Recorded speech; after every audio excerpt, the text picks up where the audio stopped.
protect it with your very life. I will. Hold this. Welcome to Watch Mojo, and today we're counting down our picks for the top 10 things you missed in Dungeons & Dragons: Honor Among Thieves. For this list, we're looking at little details, references, and Easter eggs you might have overlooked in the first good D&D movie. Sorry, Jeremy Irons. You don't like that, do you? Good. I could use every ounce of your rage. Before you accept this quest, beware of the following spoilers. Which D&D nods did you appreciate the most? Let us know in the comments. Number 10. Familiar locations and spells. While longtime players will shriek seeing various familiar backdrops brought to life, their significance might be lost on newcomers. The film takes place in the Forgotten Realms, a campaign setting that game designer Ed Greenwood created in the late 60s. However, Greenwood's first Forgotten Realms book wouldn't be published until 1987. Honor Among Thieves takes us to several Forgotten Realms locales, including Neverwinter, Revel's End, and the Underdark. Newbies are also inclined to overlook certain spells like Bigby's Hand, which Sophina casts in the climax.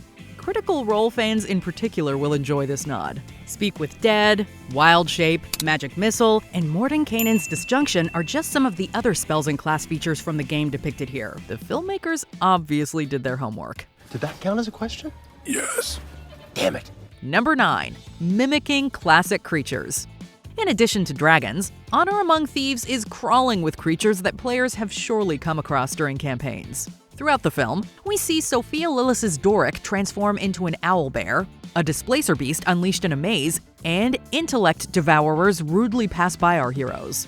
A standout creature is the crafty mimic, which can assume the shape of everyday items. It usually takes the form of a treasure chest, as seen in the film.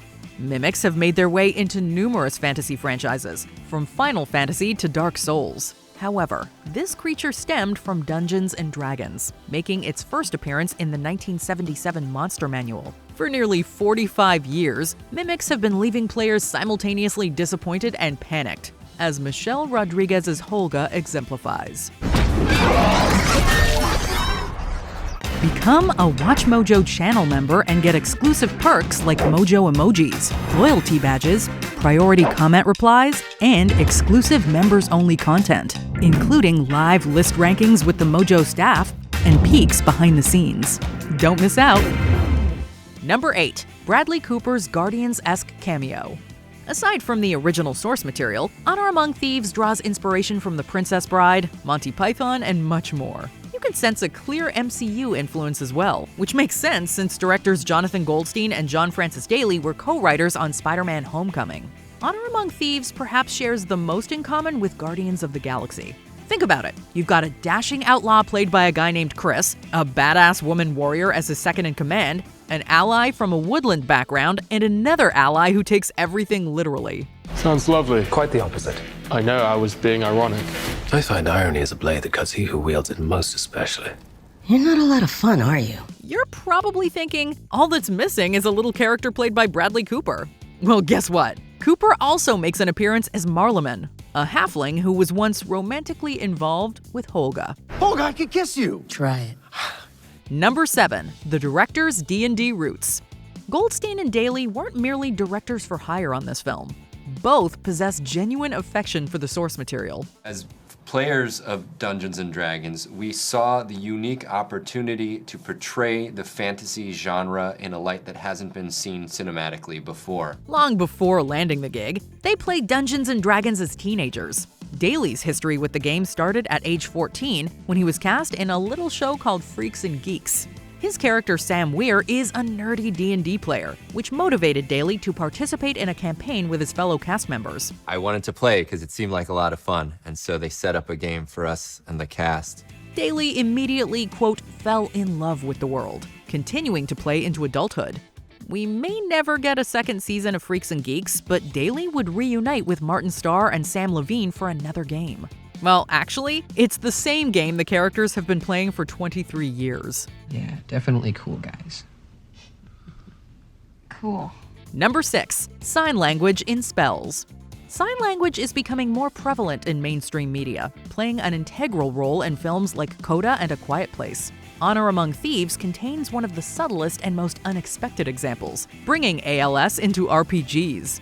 Justice Smith stars as Simon, the gang's resident sorcerer. Smith collaborated with a choreographer to create the gestures for the spells that Simon casts. The actor wanted his gestures to carry a deeper meaning. Smith already knew some sign language, having studied it for about a year or two. So, he decided to work certain words into his gestures to reflect what the spell being performed does.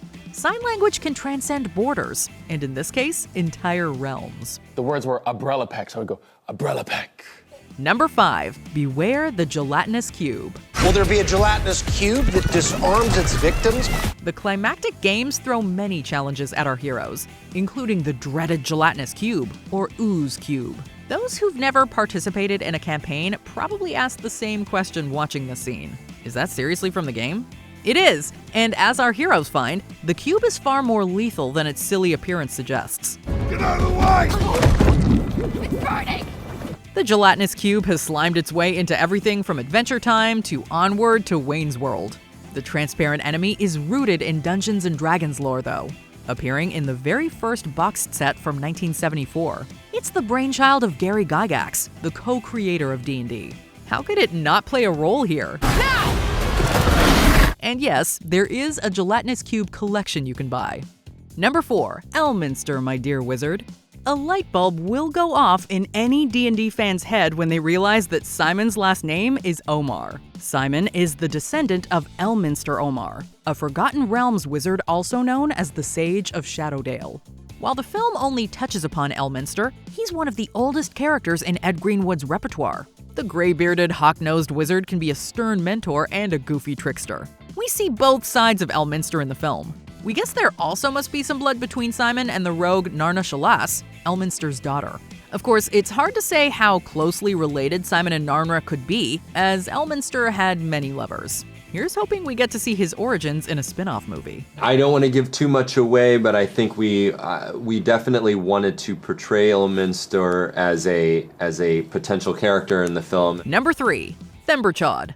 It wouldn't be Dungeons & Dragons without dragons, or dungeons for that matter. What is that? Honor Among Thieves delivers both when our heroes venture into the Underdark. While we all expected to see a fire-breathing beast, some might not have been anticipating one so rotund. Or even Themberchaud, the red dragon who looks like he ate all the other dragons as appetizers. Fans will recognize this red dragon to be Themberchaud, aka the Wormsmith of Gracklestugh. In the D&D lore, Themberchaud's waistline is as wide as his ego, nonchalantly burning those who don't see eye to eye with him. As the film depicts, greed weighs down on Themberchaud to the point that he can't fly. He can hardly even walk, although visitors should still run for their lives. When a dragon spends most of their time consuming humans, it's easy to let oneself go. Number 2. The 80s Cartoon Clan. If it existed in the 80s, there was a Saturday morning cartoon to go with it. Dungeons & Dragons was no exception. Where are we? Look out! A joint effort between TSR, Marvel, and Toei Animation, this series ran for 3 seasons consisting of 27 episodes, following a group of young friends sent to a magical realm via roller coaster. Hey, it was the 80s. The ensemble included Hank the Blonde Hunter, Bobby the Pipsqueak Barbarian, Presto the Geeky Magician, Sheila the Hooded Thief, Eric the Cowardly Cavalier, and Diana the Scantily Clad Acrobat. The animated gang makes the leap to live action during this movie's climax as they compete alongside our heroes in the maze.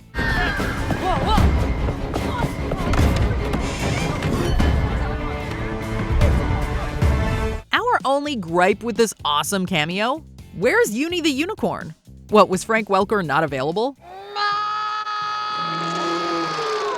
Number 1. Fresh Cut Grass. Honor Among Thieves isn't the first time that Dungeons & Dragons has been interpreted through a humorous lens. Critical Role has captured the epic scope of D&D and the lighthearted fun of playing with your friends. There was me, there was oatmeal, there was apple pie. Given the parallels, it's only fitting that Among Thieves would have at least one Critical Role reference. Fresh Cut Grass is among the spells that Simon casts in the film. The name pays homage to FCG, an Aormaton played by Sam Riegel. The Critical Role cast member primarily based FCG on his friend Jack McBrayer. Regal also drew inspiration from Ted Lasso, who possesses a similar eternal optimism. It might not be a crossover, but both of these crews clearly love the smell of fresh-cut grass in the morning. Then don't look at anybody. Did you enjoy this video? Check out these other clips from WatchMojo, and be sure to subscribe and ring the bell to be notified about our latest videos.